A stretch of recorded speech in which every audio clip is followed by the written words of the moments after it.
नमस्कार दोस्तों, आज की इस वीडियो में बात करेंगे एक स्टॉक के बारे में जिसका नाम है ओला इलेक्ट्रिक मोबिलिटी। तो फ्राइडे का दिन का बात करें तो स्टॉक में 1.6% का एक गिरावट में स्टॉक क्लोज हुआ एंड मंडे में भी स्टॉक करीब करीब 3% टू 3.5% का एक गिरावट में अभी चल रहा है। ऑल टाइम हाई से स्टॉक करीब करीब 60% का डाउन है, 60% डाउन है एंड आईपीओ प्राइस से भी स्टॉक 40% डाउन है। तो स्टॉक में अगर आपका होल्डिंग है तो आपको क्या करना चाहिए, होल्डिंग नहीं है तो भी क्या करना चाहिए, इस वीडियो में डिस्कस करेंगे। एंड हम पहले दो न्यूज़ को कवर करेंगे एंड देन उसके बाद स्टॉक का थोड़ा फंडामेंटल देखेंगे एंड टेक्निकल पे हम स्टॉक का जो support resistance levels, important supports and resistance level क्या होंगे उसके बारे में डिस्कस करेंगे। तो चलिए वीडियो को शुरू करते हैं। तो पहले हम न्यूज़ को देखेंगे। पहला जो न्यूज़ आया है वो है कि गोल्डमैन सैक्स cuts Ola Electric share price target as market share falls. Company का जो मार्केट शेयर था 2024 में वो गिर गया है 2026 में। तो चलिए इस जो खबर है इसको डिटेल में डिस्कस करेंगे। तो यहाँ पर आप देख सकते हो कि मल्टीनेशनल इन्वेस्टमेंट बैंक गोल्डमैन सैक्स reduced its share price target for Ola Electric Mobility citing a moderation in market share in electric two wheelers.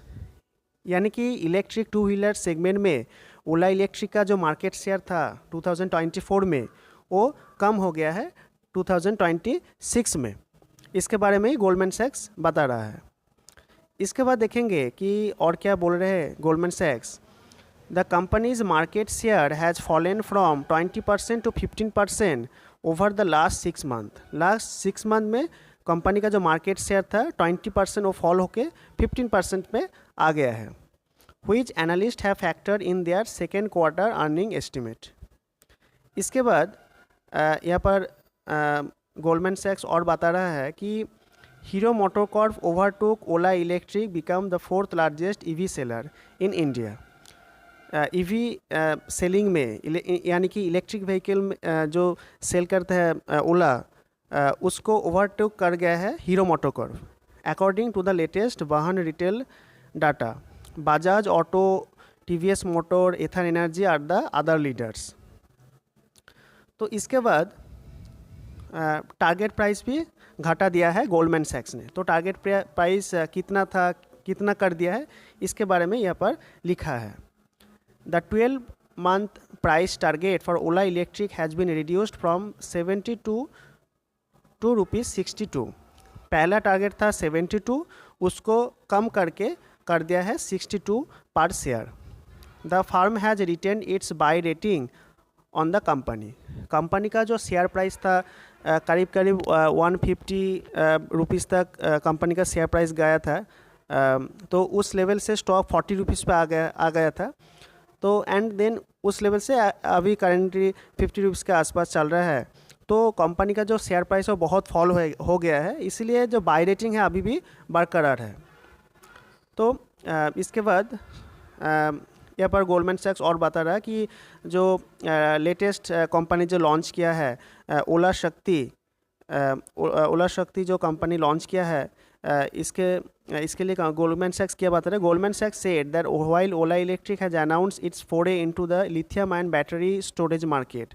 यानी कि जो ओला इलेक्ट्रिक कंपनी ने रिसेंट जो लॉन्च किया था ओला शक्ति जो कि है कि lithium ion battery energy storage एक सिस्टम है।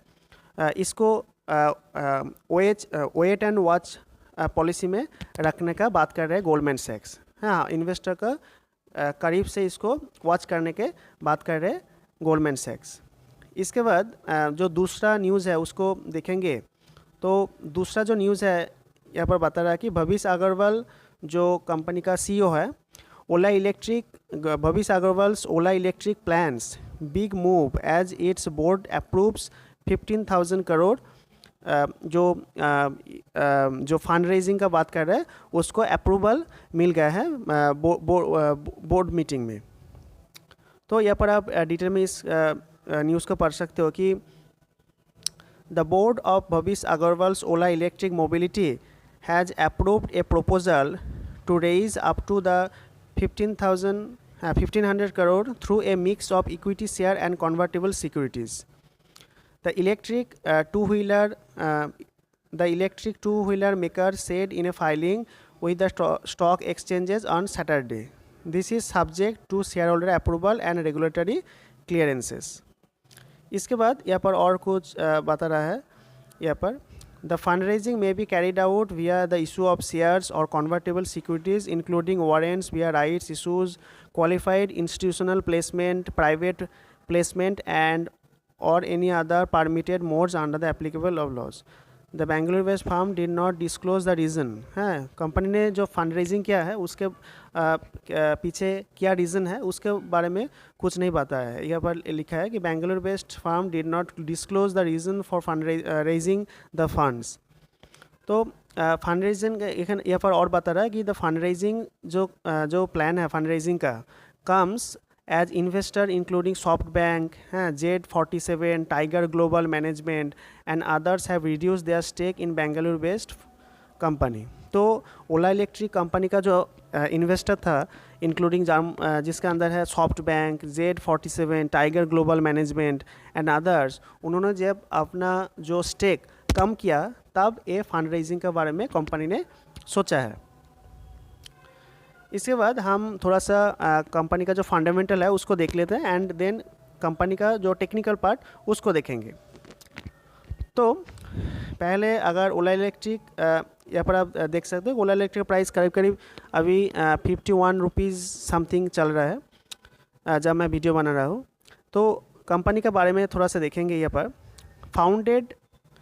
यहाँ पर आप देख सकते हो founded in 2017, Ola Electric Mobility Limited is an electric vehicle company that primarily manufactures electric vehicles and core components for electric vehicles. These components including battery packs, motors, business frames and all products at Ola Future Factory. तो company एक काम करता है। इसके बाद आप देख सकते हो कि loss of market share, company का जो मार्केट शेयर था वो उसमें एक डाउन साइड हमें देखने को मिला। तो यहाँ पर क्या बता रहा है कि the market share has dropped sharply around, आप पकड़ सकते हो 48 to 50%, मीन्स 50% आप पकड़ सकते हो in early financial year 2024 to 20% आप इसको पकड़ सकते हो मोटा मोटी बाई फिनेंशियल ईयर 2026। यानी कि कंपनी का जो मार्केट शेयर था पहले 24 में करीब करीब 50% का मार्केट शेयर था, वो घट के 2026 में क्वार्टर वन में हो गया है 20%, 50% से 20% मार्केट शेयर होगा। तो शार्पली एक ड्रॉप हमें देखने को मिला। एंड इसके बाद हम देखेंगे कंपनी का जो अदर पैरामीटर्स है उसको देखेंगे। कंपनी का मार्केट कैप है करीब करीब 23,000 करोड़ का इसका मार्केट कैप है। करेंट प्राइस 52 रुपीज़ है। 52 वीक हाई 102 एंड 52 वीक का लो करीब करीब 40 रुपीज़ आप इसको पकड़ सकते हो। स्टॉक का पी तो नहीं है, ROE नेगेटिव में है, तो ये बहुत ही ख़राब है। एंड अगर इंडस्ट्री पी देखें तो 34 इसका इंडस्ट्री पी है। डेप्ट है 3,500 का करोड़ का एक डेप्ट है। एंड पीजी रेशियो नहीं है, डेप्ट टू इक्विटी रेशियो ठीक ठाक है। इसके बाद हम देखेंगे प्रोमोटर होल्डिंग भी बहुत कम है, 36% इसका प्रोमोटर होल्डिंग है, तो ये एक नेगेटिव साइन है। रिज़र्व है 732 करोड़ का रिज़र्व है। प्रोमोटर का होल्डिंग थोड़ा सा, प्रोमोटर होल्डिंग 8% का प्रोमोटर होल्डिंग प्लेज है, तो ये एक नेगेटिव बात है। अगर आप इसका नेट प्रॉफिट देखोगे तो कंपनी का जो नेट प्रॉफिट है, नेट प्रॉफिट लगातार लॉस कर रहे हैं। कंपनी प्रॉफिट जनरेट नहीं कर पा रहे हैं। तो यही वजह है कंपनी का शेयर प्राइस का गिरने का। तो इसके बाद हम क्या करेंगे, इसका जो शेयर होल्डिंग पैटर्न इसको देख लेते हैं। तो प्रोमोटर का शेयर होल्डिंग पैटर्न 36% का है, एफआई का 3% का है, रिया का 6% है, तो एंड पब्लिक का जो प्रोमोटर होल्डिंग है वो 48% का है। पब्लिक का प्रोमोटर होल्डिंग पब्लिक का होल्डिंग 48% है, अदर्स है करीब करीब 5% का। तो इसके बाद हम थोड़ा सा टेक्निकल पार्ट में देखेंगे द टेक्निकली स्टॉक कैसा है, इसका चाल कैसा है। तो अगर टेक्निकली देखोगे तो स्टॉक ने एक आईपीओ प्राइस में जब लिस्टिंग हो उसके बाद एक हाई मारा एंड देन वहाँ से स्टॉक धीरे धीरे करके करेक्ट हुआ एंड नीचे आया। उसके बाद एक रिवर्सल हमें स्टॉक में देखने को मिला एंड फिर से स्टॉक में एक डाउन साइड मूव देखा एंड करीब करीब 40 रुपीज़ के पास हमें एक कंसोलिडेशन देखने को मिला। एंड उस लेवल का जब ब्रेकआउट हुआ, जब इसका ब्रेकआउट हुआ तब जब पीएलआई स्कीम का जो न्यूज़ है आया था ओला में, तब इसका ब्रेकआउट हुआ एंड करीब करीब हमें एक मोमेंटम देखने को मिला 70 रुपीज़ तक एक मोमेंटम हमें देखने को मिला एंड वहाँ से गिर के स्टॉक करीब करीब 52 रुपीज़ तक आ गया। तो स्टॉक का आगे का मूव कैसा रह सकता है, इसका सपोर्ट एंड रेजिस्टेंस लेवल कैसा रहेगा उसके बारे में डिस्कस करेंगे। तो अगर स्टॉक नीचे आए तो नीचे 48 रुपीज़ एक सपोर्ट होगा एंड देन 46 नेक्स्ट सपोर्ट होगा। एंड इसका रेजिस्टेंस का बात करें तो रेजिस्टेंस लेवल का बात करें तो पहला रेजिस्टेंस है अपसाइड में 58 एंड देन 60 एंड देन इसका जो रेजिस्टेंस होने वाला है थर्ड रेजिस्टेंस 70 रुपीज़ का एक रेजिस्टेंस का काम कर सकता है। तो यही था ओला इलेक्ट्रिक का टेक्निकल एनालिसिस। तो और एक डिस्क्लेमर है, मैंने जो जो भी स्टॉक का नाम लिया वीडियो में ये कोई रिकमेंडेशन नहीं है, बाय सेल रिकमेंडेशन नहीं है। आप अपना खुद का एनालिसिस करना एंड देन इन्वेस्टमेंट या ट्रेडिंग के बारे में सोचना। तो यही था वीडियो में। वीडियो अगर आपको अच्छा लगा तो वीडियो को लाइक करें, चैनल को सब्सक्राइब करें। मिलते हैं एक नए वीडियो के साथ। Till then good bye.